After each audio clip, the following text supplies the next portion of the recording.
Right बच्चों, कल के लेक्चर में हम लोग एंटरप्रेन्योर वाला पॉइंट पढ़ रहे थे, एंटरप्रेन्योर एंड इंट्राप्रेन्योर, मैं आपको ये बता रहा था, right. But before we start that point, एक बार है ना हम लोग अभी तक चैप्टर के स्ट्रक्चर्स जो भी हुए ना वो एक बार रिवाइज करते हैं। टोटल कितने स्ट्रक्चर्स सीखे थे? 7-8 स्ट्रक्चर्स सीखे थे, ठीक है। तो बताओ, आप लोग नाम बताते जाओ, मैं लिखते जाता हूँ। सबसे फर्स्ट है सिंपल स्ट्रक्चर, उसके बाद है फंक्शनल स्ट्रक्चर, फिर उसके बाद है डिविजनल स्ट्रक्चर, उसके बाद मल्टी डिविजनल स्ट्रक्चर, फिर उसके बाद एसबीओ आता है, स्ट्रैटेजिक बिजनेस यूनिट, ठीक है। उसके बाद आर क्लास स्ट्रक्चर, उसके बाद क्या है network structure, 8 structure in total, और लास्ट है मैट्रिक्स स्ट्रक्चर, है ना। इतने सारे स्ट्रक्चर्स हम लोग ने सीखे थे। Can you tell me little bit about everything? थोड़ा थोड़ा बताते जाओ, बस ज्यादा नहीं। बताओ सिंपल स्ट्रक्चर के बारे में पहले बोलो, स्ट्रक्चर ड्रॉ कैसे करना है। सेंटर में ओनर या मैनेजर और वो सारे फंक्शनल डिपार्टमेंट्स को हैंडल कर रहे हैं, ठीक है। फंक्शनल डिपार्टमेंट्स आपको लिखने आएगा, production, procurement, HR, logistics, etc, finance वगैरह, राइट। चलो इसके एडवांटेजेस बताओ। कोऑर्डिनेशन आसानी से होगा, ठीक है, फ्लेक्सिबल होता है, कॉस्ट सबसे कम होता है, कम्युनिकेशन डायरेक्ट होता है, फ्लेक्सिबल है, ओपननेस टू इनोवेशन, ये सारे इसके एडवांटेजेस हैं। Can you tell me 2 disadvantages? Not suitable for large organisation, unstable business environment में भी ये काम नहीं करेगा, ठीक है। तो ये इसका सिंपल स्ट्रक्चर की कहानी है। सिंपल स्ट्रक्चर से आगे एक एडवांस स्ट्रक्चर है functional structure. Can you tell me functional structure draw कैसे करोगे? ऊपर सीईओ, उसका पूरा कॉर्पोरेट टीम, सेंटर में स्ट्रैटेजिक प्लानिंग। स्ट्रैटेजिक प्लानिंग क्या करता है? सभी डिपार्टमेंट्स का, फंक्शनल डिपार्टमेंट्स का प्लानिंग करता है, उसके नीचे सारे फंक्शनल डिपार्टमेंट्स निकल के आते हैं, सही है। बोलो फंक्शनल डिपार्टमेंट के 2 advantages, division of labour and specialisation. दूसरा सिंपल है, अभी भी इजी टू कम्युनिकेट, ठीक है। और 3 डिसएडवांटेजेस है। सीईओ का कोऑर्डिनेशन बढ़ जाएगा, कोऑर्डिनेट ज्यादा करना पड़ेगा, costlier compare to simple structure, और लास्ट क्या है, हाँ राइट, नैरो पर्सपेक्टिव हो जाएगा, हर एक डिपार्टमेंट अपने हिसाब से सोचेगा, ठीक है। तो ये फंक्शनल स्ट्रक्चर था, कितना इजी देखो। Next is divisional structure. Draw कैसे करना है? सीईओ, ठीक है, उसके बाद कॉर्पोरेट लेवल्स और 2 निकल के आते हैं, उसके नीचे जनरल मैनेजर्स होते हैं। जनरल मैनेजर्स डिवीजन के हिसाब से बनते हैं और उसके नीचे फिर फंक्शंस निकल रहे हैं, ठीक है। बताओ जनरल मैनेजर हम लोग डिवीजन के हिसाब से 4 बेसिस को पकड़ के हम लोग डिवाइड कर रहे हैं, 3 P's and 1 C, place, product, process, customer, ठीक है। ये बेसिस पकड़ के आप क्या कर रहे हो, डिविजन्स कर रहे हो। फायदा ये कि आप कंपैरिजन कर सकते हो एक डिवीजन का दूसरे डिवीजन से। बट आपका यहाँ पे सबसे बड़ा डिसएडवांटेज ये कि आपका गुडविल हैम्पर हो सकता है। क्यों? क्योंकि प्रोडक्ट का या सर्विस का क्वालिटी चेंज हो जाएगा डिवीजन के हिसाब से, सही है। अच्छा, same is with multi divisional structure. Multi divisional structure में क्या होता है, हाँ सब कुछ सेम ही है, खाली हम लोग डिवीजन के सब डिविजन्स बना रहे हैं, ठीक है। अच्छा, इसमें एक मेन चीज क्या पता है, कॉर्पोरेट ऑफिस काफी छोटा जाता है और सारे सेमी ऑटोनॉमस बॉडीज बन गए। कॉर्पोरेट ऑफिस पे ज्यादा ध्यान देना है क्योंकि डिविजनल मैनेजर जो है वो अपने डिवीजन का रिस्पॉन्सिबिलिटी उठा रहा है, ठीक है। तो कॉर्पोरेट ऑफिस काफी छोटे होते हैं और ऑटोमेटिकली ये पूरा ऑर्गेनाइजेशन वर्क करता है। सेम प्रॉब्लम यहाँ पे भी है, बट क्या प्रॉब्लम है यहाँ पे कि यहाँ पे भी आपके बिजनेस का क्वालिटी चेंज हो जाएगा डिविजन्स जैसे ही बदलता है। तो इसलिए डिविजनल और मल्टी डिविजनल का एक ऑल्टरनेटिव है एसबीओ, ठीक है। एसबीओ में क्या होता है, एसबीओ स्ट्रक्चर ड्रॉ कैसे करोगे? एसबीओ स्ट्रक्चर ड्रॉ कैसे करना है, फंक्शनल जैसा ही है बट हम लोग फंक्शंस की जगह लिखते हैं एसबीओ बस, ठीक है। ऊपर प्रेसिडेंट या सीईओ बोलो, ठीक है, उसके नीचे उसका पूरा कॉर्पोरेट टीम होगा, सेंटर में स्ट्रैटेजिक प्लानिंग होगी। वो क्या करते हैं, अलग अलग एसबीओ के लिए प्लानिंग बनाते हैं, ठीक है। बच्चों एक एसबीओ का फुल फॉर्म क्या है, एसबीओ का स्ट्रैटेजिक बिजनेस यूनिट। एक एसबीओ के अंदर अलग अलग डिविजन्स निकल सकते हैं। एसबीओ हम लोग बिजनेस के हिसाब से बनाते हैं, जो रिलेटेड बिजनेस है उसको एक एसबीओ में डालो, अनरिलेटेड बिजनेस को अलग एसबीओ में डालो। This is more scientific method. यहाँ पे टेरिटोरियल ग्रुपिंग नहीं होता है जो पहले होता था डिविजनल स्ट्रक्चर में, राइट। और बच्चों एसबीओ का यहाँ पे रिस्पॉन्सिबिलिटी कैसे होगा, हर एसबीओ का अलग मैनेजर है, उसके कॉम्पिटिटर्स अलग है, उसका प्रॉफिटेबिलिटी का रिस्पॉन्सिबिलिटी उस एसबीओ के मैनेजर पे होगा। सो this is about SBO, strategic business unit. पहले हो चुका था, अभी वापस हम लोग उसका स्ट्रक्चर सीखे थे, ठीक है। आर क्लास स्ट्रक्चर बताओ कितना इजी है, बोलो, बोलने आना चाहिए। आर क्लास स्ट्रक्चर में क्या होगा, ऊपर वाइड, बीच में नैरो, लास्ट में वाइडेस्ट, वाइड नैरो वाइडेस्ट, ठीक है। बच्चों वाइड मतलब कॉर्पोरेट लेवल अच्छा खासा होता है। कॉर्पोरेट लेवल का बर्डन थोड़ा बढ़ गया क्योंकि हम लोग बिजनेस लेवल मैनेजर्स को हटा रहे हैं उनका रोल धीरे धीरे कम होते जा रहा है, राइट? क्योंकि फंक्शनल डिपार्टमेंट्स अगर अपना काम अच्छे से करेंगे तो उनको डायरेक्टली रिपोर्ट करना होता है कॉर्पोरेट लेवल मैनेजर्स को। बिजनेस लेवल मैनेजर्स का रोल इसलिए हम लोग थोड़ा कम कर रहे हैं। और बच्चों ये मॉडर्न ऑर्गेनाइजेशंस ऐसे ही कर रहे हैं खुद का कॉस्ट कम करने के लिए, ठीक है? तो modern businesses hourglass structure को प्रेफर करते हैं क्योंकि यहाँ पे आपका कॉस्ट आप ड्रास्टिकली रिड्यूस कर रहे हो, क्योंकि बिजनेस लेवल मैनेजर्स का बहुत ज्यादा सैलरी होता है तो आपका ओवरहेड कॉस्ट कम हो जाएगा। बट यहाँ पे बहुत बड़ा प्रॉब्लम है, जो नीचे फंक्शनल डिपार्टमेंट में काम कर रहे हैं उनका प्रमोशन जल्दी नहीं होगा, ठीक है? प्लस हो सकता है कि उनको ऐसा लग रहा है कि वो काफी सालों से वहीं अटके हुए फंक्शनल लेवल पे। क्यों? क्योंकि प्रमोशन होने के लिए आपके पास सेकंड लेवल पे स्कोप तो चाहिए, वो स्कोप ही रेड्यूस हो गया तो यहाँ पे मोनोटोनस हो जाएगा उनका जॉब, सही है? So this is all about hourglass structure, correct? Next बताओ, नेक्स्ट क्या सीखा था? Network structure. बता दो नेटवर्क स्ट्रक्चर के बारे में। Network structure is non structure, इसको कॉब वेब लाइक स्ट्रक्चर बोलते हैं। क्यों? क्योंकि नेटवर्क स्ट्रक्चर में सब वर्चुअल ऑर्गेनाइजेशन बन गया है। कभी कभी ऐसा होता है क्या कि कंपनी जो है अपने कोर ऑपरेशंस पे ध्यान दे रही है और बाकी चीजों को आउटसोर्स कर रही है। एयरटेल क्या करता है? एयरटेल अपना कॉल सेंटर का सर्विस आउटसोर्स कर रहे हैं, ठीक है? कस्टमर केयर का सर्विस आउटसोर्स कर रहे हैं। आईटीसी छोड़ो, आईटीसी से जैसे ही सिमिलर जितने भी आप एफएमसीजी कंपनीज देखोगे ना, वो मैन्युफैक्चरिंग खुद कर रही नहीं है, ठीक है? वो क्या कर रहे हैं? वो किसी और को दे रहे हैं और वो सिर्फ मार्केटिंग और डिस्ट्रीब्यूशन में ध्यान दे रहे हैं। अनदर रीजन एफएमसीजी कंपनीज आजकल मैन्युफैक्चरिंग नहीं कर रहे, उसका क्या है पता है? क्योंकि मैन्युफैक्चरिंग करने के लिए आपको बहुत ज्यादा खर्चा करना पड़ता है अपफ्रंट, कैपिटल इंटेंसिव होता है, फैक्ट्री का साइज बड़ा होता है, ठीक है? आपको मशीन्स लेने पड़ेंगे, मैन्युफैक्चरिंग करने के लिए आपको रॉ मटेरियल को प्रोक्योर करना पड़ेगा सही ढंग से, वो एक अलग हेडेक है मैन्युफैक्चरिंग का, ठीक है? मैंने कल आपको एक प्रैक्टिकल कंपनी का एग्जांपल दिया था, हिंदुस्तान फूड्स, ठीक है? हिंदुस्तान फूड्स बच्चों ना ही सिर्फ एचयूएल के लिए चीजें बनाती है, आप बहुत सारे ब्रांड ऐसे जो अगेन उनके लिए वो चीजें बनाती है। आप बिलीव नहीं करोगे बच्चों, ये कंपनी इतनी यूनिक है, ये कंपनी स्किन केयर प्रोडक्ट्स बनाती है, ये कंपनी जूते चप्पल तक बनाती है। हर्ष पपीज करके बहुत फेमस ब्रांड है, ठीक है? उनके लिए मैन्युफैक्चरिंग करती है बल्क में। नॉट जस्ट दिस, बहुत सारे कंपनीज के लिए मैन्युफैक्चरिंग करती है, डेटॉल के लिए मैन्युफैक्चरिंग करती है। मतलब ये कंपनी का क्या काम है? कॉन्ट्रैक्ट मैन्युफैक्चरिंग का।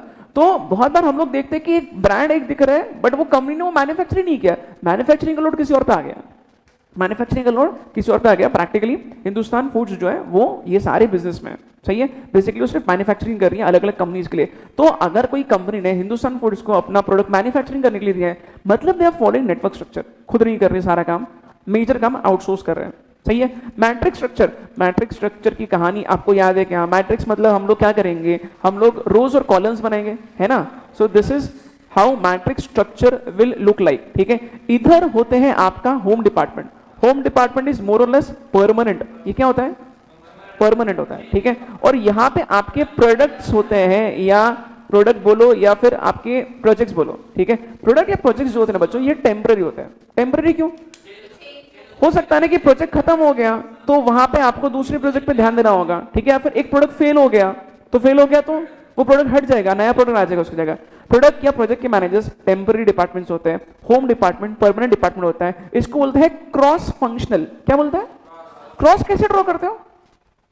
Horizontal and vertical. Cross functional क्यों बोल रहे हैं? एक पर्सन को दो लोगों को रिपोर्टिंग करना है, ड्यूअल अथॉरिटी यहाँ पे, ठीक है? दो लोगों से उसको सुनना होगा, दो लोगों से पनिशमेंट होगा, दो लोगों से रिवॉर्ड होगा। कौन से टाइप की कंपनीज ये स्ट्रक्चर फॉलो करते हैं? Matrix structure is followed by which types of companies? Construction industry में जो है, फार्मा इंडस्ट्री में जो है, आईटी इंडस्ट्री में जो है, डिफेंस सेक्टर में जो है, हेल्थ केयर में जो है, फार्मा मतलब वही हेल्थ केयर, राइट? तो ये सारे कंपनीज मैट्रिक्स स्ट्रक्चर फॉलो करते हैं क्योंकि इनके अलग अलग प्रोजेक्ट्स अलग अलग टाइमलाइन के होते हैं और इसलिए वो प्रोजेक्ट को निपटाने के लिए, जल्दी खत्म करने के लिए आपको एक प्रोजेक्ट मैनेजर बनाना पड़ेगा। क्लियर है ये सब? सारे स्ट्रक्चर्स क्लियर है बच्चों? अगर ये स्ट्रक्चर्स क्लियर है ना, आपका चैप्टर में कॉन्फिडेंस अलग ही होगा। कुछ भी नहीं है ये चैप्टर में, सीरियसली बता रहा हूँ, ठीक है? अगेन मॉड्यूल खोल कर पढ़ोगे तो आपको लगेगा कि हर स्ट्रक्चर में बहुत कुछ लिखा है, बट जैसे मैंने आपको कल बताया आपको इतना नहीं पढ़ना यार, क्योंकि एग्जाम में क्वेश्चंस किस तरीके से आते हैं उस तरीके से आपको आपके पढ़ाई का अप्रोच चेंज करना पड़ेगा। एक पर्टिकुलर चीज के ऊपर 4 पेज लिखा है, और 4 पेज लर्न करके क्या मतलब आ रहा है? अगर क्वेश्चन काफी छोटा आया तो एसएम कितने वेटेज का है? एसएम थोड़ा ना आपको 100 मार्क्स का पेपर है, ठीक है? एसएम का वेटेज ही 50 मार्क्स है। तो जब 50 मार्क्स का पेपर है उसमें भी कुछ एमसीक्यूज है, मतलब आपको बड़े क्वेश्चन पूछने का स्कोप ही हट गया। Are you understanding this point? बड़े बड़े क्वेश्चंस नहीं पूछने वाले, छोटे छोटे क्वेश्चंस पूछने वाले। इसलिए हमें क्या करना है? हर स्ट्रक्चर के बारे में कुछ ना कुछ पता रहना चाहिए, इसलिए समरी बनाया हुआ। Reason why we are making summary. अगर मॉड्यूल से पढ़ोगे तो बहुत कुछ है फिर तो, ठीक है? मॉड्यूल सिर्फ एक बार रीड करना है। क्यों रीड करना है मॉड्यूल? एमसीक्यू में कुछ अगर लाइन आ गया तो आपको पता रहेगा कि क्या लिखना है, क्या टिक करना है, बराबर? बट अदरवाइज देन दैट ये जो हम लोग जिस तरीके से करें, that is the best way to study और लर्न द थिंग। ठीक है, कुछ ना कुछ तो याद रहेगा, कीवर्ड्स तो याद रहेगा, हम लोग कीवर्ड से लिख रहे हैं ना। ठीक है, चलो सारे स्ट्रक्चर्स हो गए। अब बच्चों आपके चैप्टर का नाम पढ़ना, जो चैप्टर है ना मॉडल में, नाम एग्जैक्टली बताओ। Organisation and strategic leadership. ठीक है, बेसिकली चैप्टर के दो पार्ट्स है। ठीक है, ये ऑर्गेनाइजेशन वाला मतलब ये स्ट्रक्चर वाला पार्ट है जो हमने कर लिया है। ठीक है, ये हो चुका है अपना। अब हम लोग स्ट्रैटेजिक लीडरशिप वाले पार्ट पे आ रहे हैं। इसमें भी मैंने कल आपको दो चीजें बताए थे, एंटरप्रेन्योर एंड इंट्राप्रेन्योर। डिफरेंस है, एंटरप्रेन्योर मतलब वो पर्सन जिसने बिजनेस को स्टार्ट किया है। ठीक है, अगेन जब भी आप कोई बिजनेस का नाम सुनते हो और वो बिजनेस का नाम सुनते ही आपको जिस पर्सन का नाम दिमाग में आता है initially, that person is called as entrepreneur. सही है, एग्जाम्पल के तौर पे बच्चों से माइक्रोसॉफ्ट बोल दिया मैंने तो बिल गेट्स आपके दिमाग में आएगा, करेक्ट। या फिर से मैं एप्पल बोल रहा हूँ तो आपके दिमाग में स्टीव जॉब्स आएगा। तो ये लोगों ने क्या किया, इन्होंने बिजनेस को इनिशिएट किया था, that's why they are called as entrepreneur. सही है, अब मैं आपको क्या बता रहा हूँ, ये फाउंडर्स होते हैं बिजनेस के, राइट। बच्चों एंटरप्रेन्योर्स के क्या क्या मेन पॉइंट्स कल बताए थे। एंटरप्रेन्योर बिजनेस को स्टार्ट करता है, एंटरप्रेन्योर बिजनेस का रिस्क लेता है, एंटरप्रेन्योर कोऑर्डिनेशन देखता है, एंटरप्रेन्योर का लॉन्ग टर्म विजन होता है। हाँ वही बोल रहा हूँ, रिस्क लेता है। ठीक है, तो एंटरप्रेन्योर को बहुत सारे मेजर डिसीजंस लेने पड़ते हैं। एंटरप्रेन्योर के बारे में तो हम लोगों को बहुत कुछ पता है, राइट। कल बहुत सारे एग्जांपल्स मैंने आपको दिए थे, ठीक है, कि कैसे एंटरप्रेन्योर अपने बिजनेस को संभालता है। अब बट हम लोग है ना इंट्राप्रेन्योर वाले पॉइंट पे फोकस करेंगे। कौन से पॉइंट पे फोकस कर रहे हैं, intrapreneur. This one simple example बच्चों, ये देखो, ये एंटरप्रेन्योर वाला पॉइंट था। ठीक है, ये कंपनी के कॉन्सेप्ट को स्टार्ट करता है, अपॉर्चुनिटी को यूटिलाइज करता है, रिकॉग्नाइज करता है कि कहाँ मौका मिल रहा है। ठीक है, राधा कृष्ण दमानी जी के एग्जांपल बोला था। ठीक है, सारे फैक्टर्स को कोऑर्डिनेट करता है, नारायण मूर्ति के एग्जांपल दिया था। Faces risk and uncertainties, Mark Zuckerberg and Elon Musk. ठीक है, एस्टैब्लिश स्टार्टअप कंपनी, मतलब शुरुआत में तो हर कंपनी नहीं होती ना। ठीक है, अगर बिजनेसमैन कोई बिजनेस चालू कर रहा है मतलब वो स्टार्टअप से स्टार्ट कर रहे हैं ऑब्वियसली। ठीक है, adds value to product services, उसके बाद कौन सा प्रोडक्ट चालू करना है, कौन सा बंद करना है, प्रॉफिट में कैसे लेके आना है, सब काम एंटरप्रेन्योर का होता है। ये हो गया एंटरप्रेन्योर का जर्नी, एक ही पेज का था। की पॉइंट्स आपको आराम से लर्न भी होंगे, ये हम लोग कब से पढ़ रहे हैं, ये फाउंडेशन से सेम वही पॉइंट्स पढ़ रहे हैं। इंट्राप्रेन्योर क्या है, शॉर्ट में बता रहा हूं आपको, लुक एट दिस इमेज। ठीक है बच्चों, ये देख लो, इंट्राप्रेन्योर के लिए ये एक एग्जाम्पल जो है वो मैं आपको बता रहा हूँ। इंट्राप्रेन्योर कौन होता है, एग्जाम्पल यहाँ पे सुंदर पिचाई का मैंने पुट किया है। ठीक है, इंट्राप्रेन्योर मतलब क्या, within the organisation. What is meaning of within the organisation, company के अंदर एक ऐसा एम्प्लॉय जो बहुत अच्छा काम कर रहा है, वो कभी ना कभी इंट्राप्रेन्योर बन के कंपनी को संभालने का काम करता है। ठीक है, नाउ सुंदर पिचाई सीईओ ऑफ गूगल। ठीक है, अल्फाबेट जो मेन कंपनी है, ठीक है, अल्फाबेट इनकॉर्पोरेशन, उनके वो सीईओ है, बराबर। बट इन्होंने वो कंपनी को स्टार्ट नहीं किया था, बराबर। बट आज ये कंपनी को आगे स्केल अगर करना है तो इंट्राप्रेन्योर का सबसे इंपॉर्टेंट रोल होगा। बच्चों एंटरप्रेन्योर और इंट्राप्रेन्योर ऑलमोस्ट सेम हो गए अभी, क्यों, क्योंकि एंटरप्रेन्योर जिस हिसाब से कंपनी को 1 से 10 तक लेके जाता है, 10 से 100 तक लेके जाने का काम इंट्राप्रेन्योर करता है। ठीक है, मतलब कंपनी ग्रो होने के बाद आके उसको स्केल करने का काम इंट्राप्रेन्योर का होता है। इसके लिए मैक्सिमम कंपनीज क्या करते हैं, इंट्राप्रेन्योर को तगड़ा सैलरी देते हैं, नहीं सिर्फ सैलरी अच्छा होता है, उनको बहुत सारे परक्विजिट्स मिलते हैं, प्लस सबसे मेन चीज उनको शेयर्स मिलता है, उनको बेसिकली ESOP के थ्रू इन्वॉल्व किया जाता है कंपनी के अंदर। सत्य निर्मला का भी सेम स्टोरी है, उनको माइक्रोसॉफ्ट में बहुत अच्छा उनको ESOP के थ्रू मोटिवेट किया गया था। सेम इज सुंदर पिचाई, कंपनी अच्छा परफॉर्म करेगी तो इनका भी वेल्थ बढ़ेगा, सीधी बात है, बराबर। बच्चों अबाउट सुंदर पिचाई, इनके बारे में ऐसे बोलते हैं कि इनकी फोटोग्राफिक मेमोरी है। फोटोग्राफिक मेमोरी मतलब ये जब भी कोई चीज को देख लेते हैं भूलते ही नहीं चीजों को।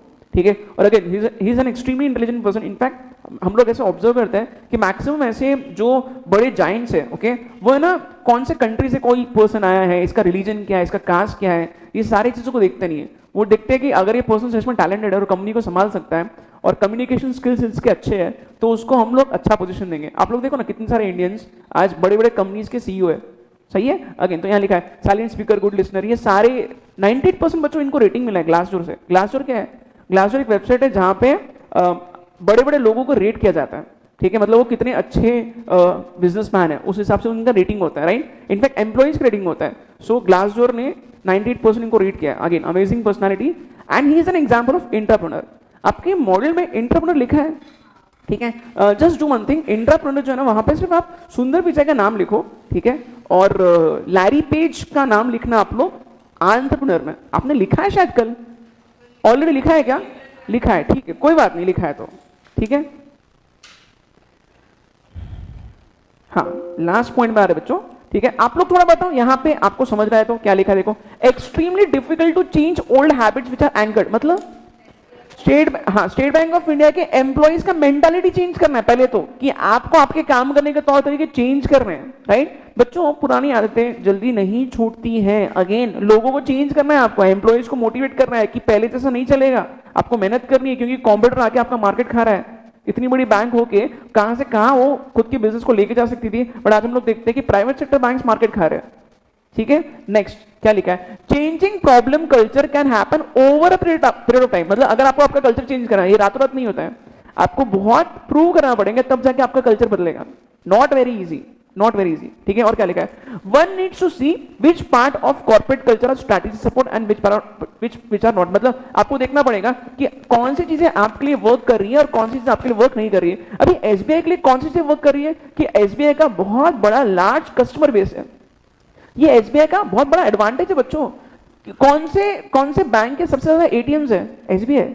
कौन से बैंक के सबसे ज्यादा ब्रांचेस है, एसबीआई। कितना बड़ा एडवांटेज है उसका, तो वो आपको खुद के फेवर में लाने के लिए आपको क्या करना पड़ेगा, आपको खुद का बैंकिंग एक्सपीरियंस इंप्रूव करना पड़ेगा, सही है। यहाँ लिखा है सोल्यूशन क्या है इसका, प्रमोटिंग न्यू आइडियाज, नए आइडियाज लेके आओ, जैसे कि ऐप आपको बनाना चाहिए।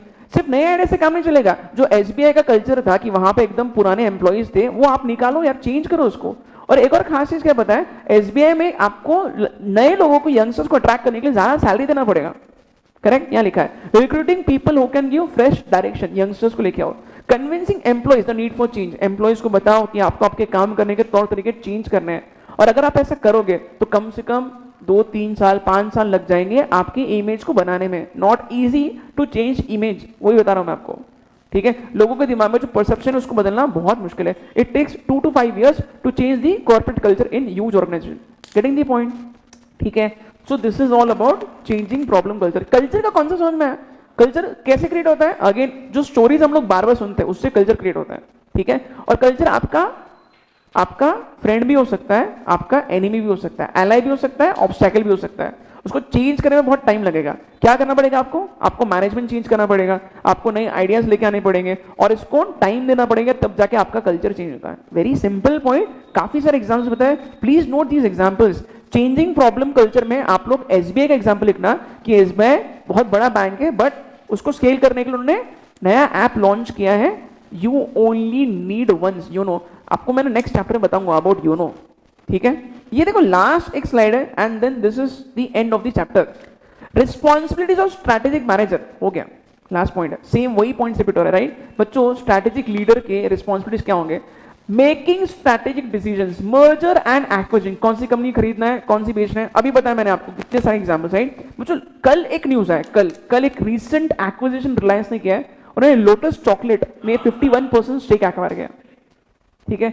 और लोग काफी सारे इंटरेस्टिंग जोक्स क्रैक करते हैं। अभी उनको एक पोता हुआ, और पोता होने की खुशी में अगेन वो चॉकलेट कंपनी को खरीद रहे हैं, मतलब व्हाट्सएप पे फॉरवर्ड आते हैं ऐसे। But all I am trying to say is, इनके देखो कितने कन्फेक्शनरी बिजनेस में इनको और अपना बेसिकली मार्केट शेयर बढ़ाना था, तो इन्होंने 51% स्टेक एक्वायर किया।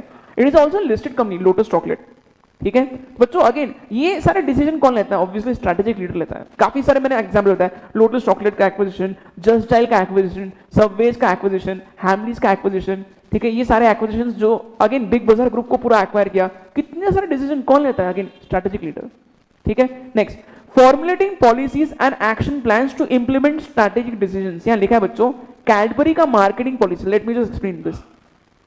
आपको पता है आज से कुछ साल पहले कैडबरीज के पास एक बहुत बड़ा इशू था कि उनका सेल स्टैग्नेंट हो गया था, ठीक है। अभी मैं आपको एक चीज बताता हूँ, कैडबरीज ने क्या किया बताया, कैडबरीज ने फिर सेलिब्रेशंस लॉन्च किया। आपको सबको पता होगा कैडबरीज सेलिब्रेशंस करके उनका एक बहुत सही ऐसा पैकेट आता है, उसको बहुत अट्रैक्टिव तरीके से वो पैक करते हैं, राइट। अभी बच्चों कैडबरी सेलिब्रेशन का सेल सबसे ज्यादा कब होता था पता है, दिवाली के टाइम पे, ठीक है। सिर्फ जब भी फेस्टिवल्स होते थे ना, उस टाइम पे कैडबरीज का सेलिब्रेशन का सेल बढ़ता था, ठीक है। तो कैडबरीज ने एक नया स्ट्रैटेजी लाया खुद के सेल को बढ़ाने के लिए, ठीक है। मतलब स्ट्रैटेजिक लीडर क्या क्या इंपॉर्टेंट डिसीजन लेते हैं, कितना अच्छा उनका स्ट्रैटेजी था। उन्होंने क्या बोला पता है, उन्होंने एक एड बनाया अमिताभ बच्चन को लेके। एड का थीम रखा कि इंडियंस जो सैलरीड वाले एम्प्लॉइज हैं, मिडिल क्लास इंडियंस जो है, उनको हर महीने की पहले तारीख को सैलरी मिलती है, तो ये चीज को सेलिब्रेट करना चाहिए। और सेलिब्रेट करने के लिए मीठा खाना जरूरी है, और मीठा खाओगे मतलब उनका सेल बढ़ेगा। बेसिकली उन्होंने क्या किया पता है, उन्होंने मिठाई को रिप्लेस किया यार। उनका एड का लाइन क्या था पता है, मिठाई खाना आज पहली तारीख है। मतलब वो क्या बोल रहे हैं इंडियंस को कि आप हर महीने खरीदो हमारे प्रोडक्ट को, क्योंकि हर महीने की पहली तारीख को आपको सैलरी मिलेगा, उसको सेलिब्रेट करो बाय ईटिंग सेलिब्रेशंस। तो अगेन ये जो इनका कैडबरीज का जो मार्केटिंग कैंपेन था ना बच्चों, इसका वजह से इनका सेल कितना ड्रास्टिकली बढ़ गया। स्ट्रैटेजिक लीडर करता है ये, ठीक है, लिखा है formulating policies and action plans to implement strategic decision. ये सब लिखा है मैंने, आप लोग बाद में नोट करना, राइट। अच्छा, और क्या लिखा है, ensuring effective communication in the organisation. अभी ये दो लोगों का नाम क्यों लिखा है बच्चों, आई रिमेंबर इंडिया में 26/11 के अटैक सबको पता होंगे, ठीक है। किस पे होता है अटैक, वो मतलब कौन से बिल्डिंग पे होता, ताज होटल। ताज होटल बेसिकली टाटा ग्रुप का है, ठीक है। जितने भी ताज ग्रुप के होटल्स है ना, ये सब टाटा ग्रुप में आता है। इंडियन होटल्स नाम का होटल है, जो बेसिकली लिस्टेड कंपनी है, जिसके अंदर ये पूरे ताज के फ्रेंचाइजीज और ब्रांड आता है, राइट। बच्चों आई रिमेंबर रतन टाटा ने ताज ग्रुप के सारे एम्प्लॉई से पर्सनली बात किया था जो वो टेररिस्ट अटैक में इंजर्ड हो गए थे, ठीक है। ये एक लीडर का काम होता है कि आपको बहुत इफेक्टिवली कम्युनिकेट करना है। इवन धीरू भाई अंबानी हर एक एम्प्लॉय से वो पर्सनली बात करते थे। आज ये पॉसिबल नहीं मुकेश अंबानी के लिए, क्योंकि कितने सारे एम्प्लॉइज हो गए। छोटे ऑर्गेनाइजेशंस में लोग करते हैं, बट बड़े ऑर्गेनाइजेशन में भी करना बहुत बड़ी बात होती है। स्ट्रैटेजिक लीडर का रोल होता है कि आपको इफेक्टिव कम्युनिकेशन करना है, राइट। अच्छा, managing human capital. Human capital मतलब आपके बहुत बड़े एम्प्लॉइज को मैनेज करना, ये लीडर का रोल है। यह एक नाम लिखा है, Rajesh Gopinathan of TCS. TCS का एग्जांपल क्यों लिखा है, सेम वही, क्योंकि ये एक ऐसी कंपनी जो सबसे ज्यादा एम्प्लॉइज को रिक्रूट करती है। प्राइवेट सेक्टर में 5-6 लाख एम्प्लॉइज को रिक्रूट करना, इट्स अ बिग डील, ठीक है। उनको संभालना बहुत बड़ी बात होती है, सही है। Managing change in the organisation. Siddharth Lal कौन है, आयशा मोटर्स के एमडी और सीईओ है, राइट। तो उन्होंने चेंज लाया ऑर्गेनाइजेशन में, 15-16 बिजनेस से एक बिजनेस पे कॉन्सेंट्रेट किया, जो अब उनका कोर बिजनेस बन चुका है, बराबर। ऑटोज इनका कोर बिजनेस था भी नहीं, अब इनका कोर बिजनेस बन चुका है। तो ये स्ट्रैटेजिक लीडर का काम होता है। Creating and sustaining strong corporate culture. Corporate culture already बताता है बच्चों, अजीम प्रेम जी नाम सुना है, विप्रो के, आपने बीसीके में पढ़ा होगा, है ना। नारायण मूर्ति, आपने ये सब इन्फोसिस के फाउंडर, ये आपने बीसीके में पढ़ा है, राइट। बच्चों अजीम प्रेम जी का नाम मार्केट में क्या बोल के फेमस है पता है, he is a very big philanthropist. बहुत ज्यादा डोनेट करते हैं, इनफैक्ट साइलेंटली डोनेट करते हैं, लोगों को पता भी नहीं चलता कि इन्होंने कहीं डोनेट किया है। इनफैक्ट ऐसे बोलते हैं, जब भी आप पैसे किसी को डोनेट करते हो तो आपको चोरी चुप के करना चाहिए, ठीक है। मतलब जो अच्छा काम कर रहे हो ना, वो आपको लोगों को दिखावा नहीं करना चाहिए। तो Azim Prem ji is one of such person जो ऐसे बड़े फिलैंथ्रोपिस्ट है, बड़े स्किल पे डोनेट करता है और बहुत लोगों को पता भी नहीं चलता है। इनका कॉर्पोरेट कल्चर उसकी वजह से एमर्ज हुआ है। अभी मैं आपको वही तो बता रहा था, कोई पर्सन का इमेज जो है ना, वो मैं कंपनी का इमेज बना लेता हूँ कि कंपनी भी अच्छी होगी। अजीम प्रेम जी की कंपनी मतलब उसमें कुछ गलत काम नहीं हो सकता है। नारायण मूर्ति की कंपनी मतलब अच्छी होगी, सब कुछ अच्छा होगा, राइट। तो ये कॉर्पोरेट कल्चर क्रिएट करने का काम स्ट्रैटेजिक लीडर का होता है। और लास्ट पॉइंट पढ़ो क्या लिखा है, and who is this Tim Cook. ये एप्पल के लिए एंटरप्रेन्योर है। क्या लिखा है पढ़ो, sustaining high performance over time. बच्चों मैं आपको एक सिंपल चीज बताता हूँ, एक कंपनी को 1 से लेकर 10 तक पहुंचाना एक बार का इजी होता है। कोई स्टार्टअप होता तो ग्रो करेगा ही यार, स्टार्टअप को ग्रो करना आसान होता है कंपेरेटिवली, बट स्टार्टअप को ग्रो होने के बाद जब वो बड़ी कंपनी बन जाती है, बड़ी कंपनी बनने का उसको बड़े स्केल पे ग्रो करना बहुत मुश्किल काम है। ये किया है टिम कुक ने, स्टीव जॉब्स ने तो किया है, अमेजिंग चीज, बट उसको एक और लेवल पे लेके जाना बहुत बड़ा टास्क होता है बच्चों, और वो किया है टिम कुक ने। इसलिए लिखा है sustaining high performance over time. बहुत लंबे टाइम तक आप हाई बेस पे ग्रो कर रहे हो, मतलब आप बहुत कुछ इंटरेस्टिंग काम कर रहे हो, ठीक है। तो बच्चों ये सारे पॉइंट्स लिखे हैं, you can note down small examples, and this is the end of this chapter, ठीक है। शाम को नेक्स्ट लेक्चर में हम लोग नेक्स्ट चैप्टर स्टार्ट करते हैं।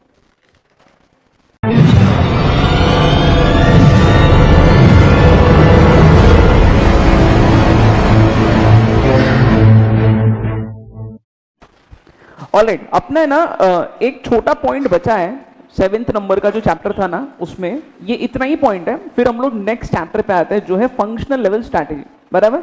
बच्चों ये देखो, कोई भी कंपनी में जब लीडरशिप का इंपॉर्टेंस होता है ना, तो 2 टाइप की लीडरशिप है। इधर पहले समझ लो क्या बता रहा हूं। लीडरशिप के 2 टाइप्स है, बहुत ईजी है, ठीक है। एक होता है ट्रांसफॉर्मेशनल,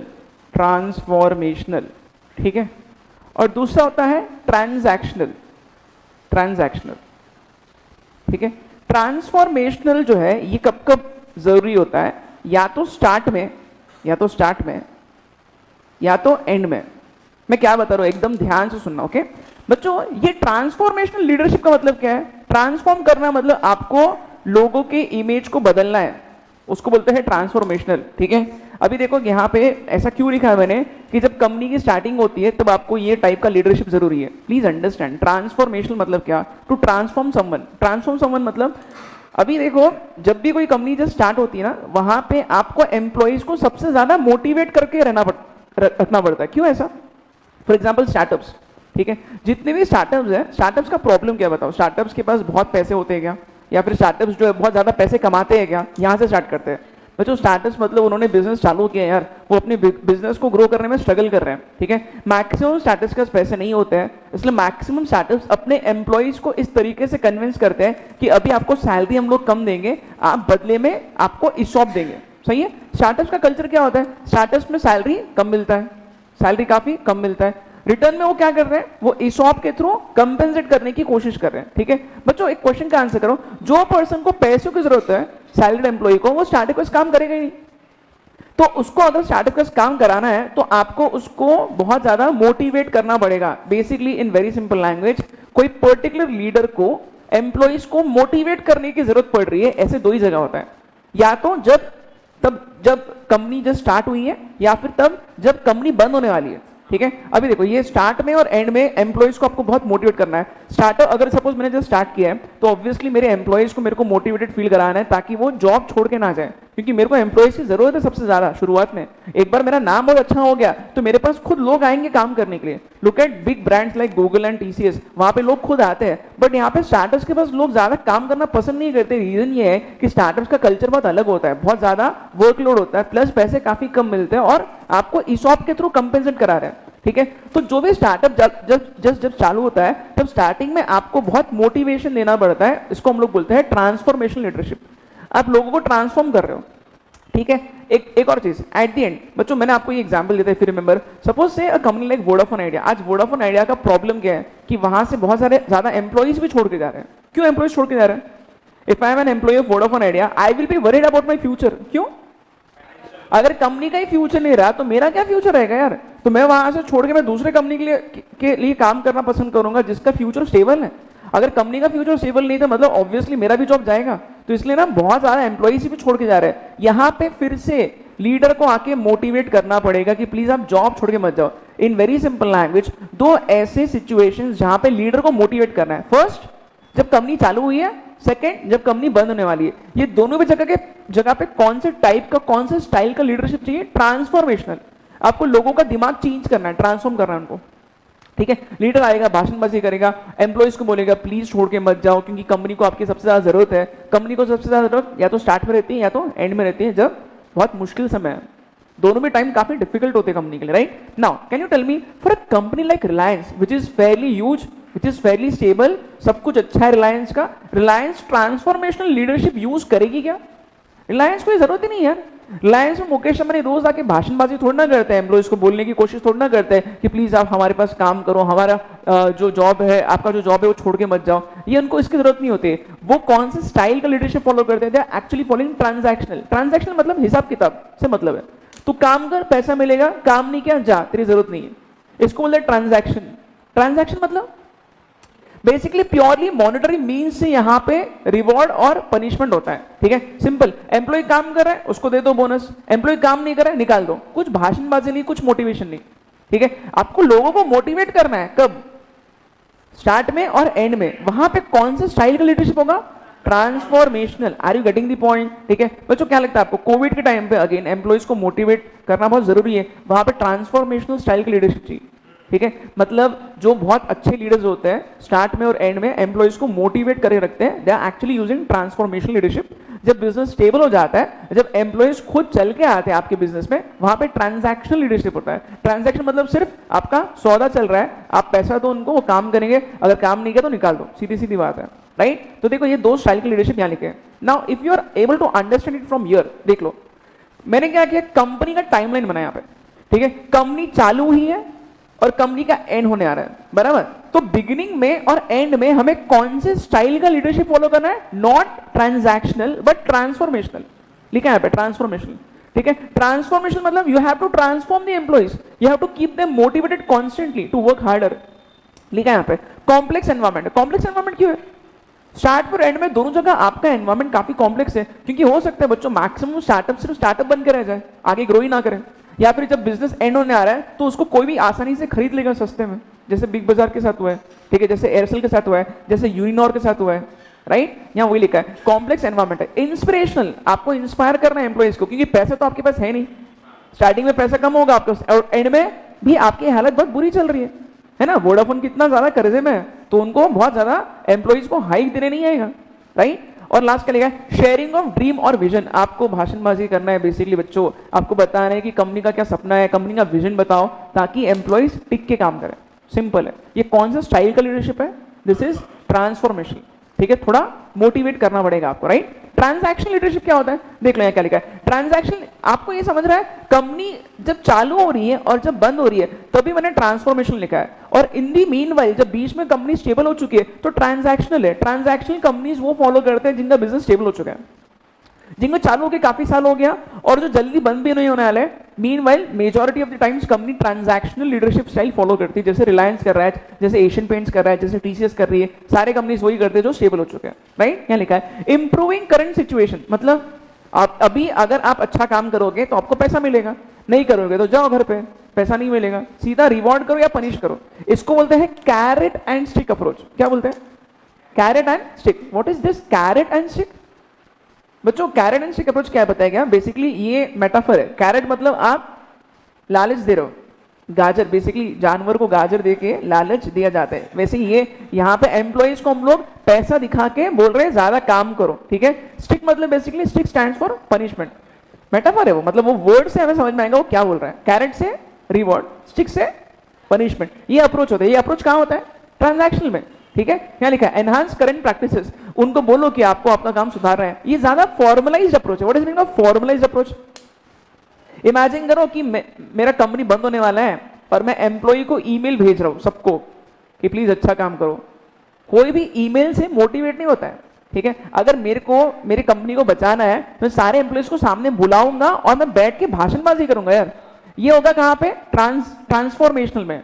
ट्रांजैक्शन में ऐसा कुछ नहीं होता है। ट्रांजैक्शन में मैं सिर्फ एक ईमेल भेजूंगा उनको, ये बहुत फॉर्मल अप्रोच हो गया।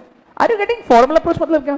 फॉर्मल मतलब पर्सनल टच नहीं होता है ना। इमेजिन करो मुकेश अंबानी हर एक एम्प्लॉय को खुद से पर्सनली कॉल करके बोलते कि अरे वाह आपने बहुत अच्छा काम किया हमारे कंपनी के लिए। नहीं, कितने एम्प्लॉयज हैं, किसको किसको कॉल करेगा वो? यहाँ बहुत फॉर्मलाइज अप्रोच है। यहाँ लिखा है formalise approach for motivation, reward and pay, मतलब पैसे देके आप उनको खुश कर रहे हो। This is very very clear case of transactional leadership, formalise approach. यहाँ पे फॉर्मलाइज अप्रोच नहीं चलेगा, आपको भाषणबाजी करना है, आपको बहुत अच्छे से कम्युनिकेट करना है आपका मैसेज। सिंपल है। दो स्टाइल की लीडरशिप बताए। This is the end of this chapter. कौन से दो स्टाइल बताए? Transformational and transaction. बेसिक चीजें समझ में। ट्रांसफॉर्मेशन मतलब आपको मोटिवेट करना है, क्योंकि आपके पास पैसा नहीं ज्यादा, ठीक है। आप उनको इंस्पायर करो, कैसे? भाषणबाजी करके, या तो स्टार्ट में या तो एंड में, दो जगह पे ये स्टाइल आपको जरूरी होगा, ठीक है। और ट्रांजैक्शनल में क्या होता है? ट्रांजैक्शनल में जब कंपनी का बिजनेस स्टेबल हो चुका है तब वो इस अप्रोच को यूज करते हैं, रिवॉर्ड एंड पे, कैरेट एंड स्टिक अप्रोच इसको बोलते हैं। गेटिंग द पॉइंट, ठीक है। यहां पे ये चैप्टर होता है खत्म, ठीक है।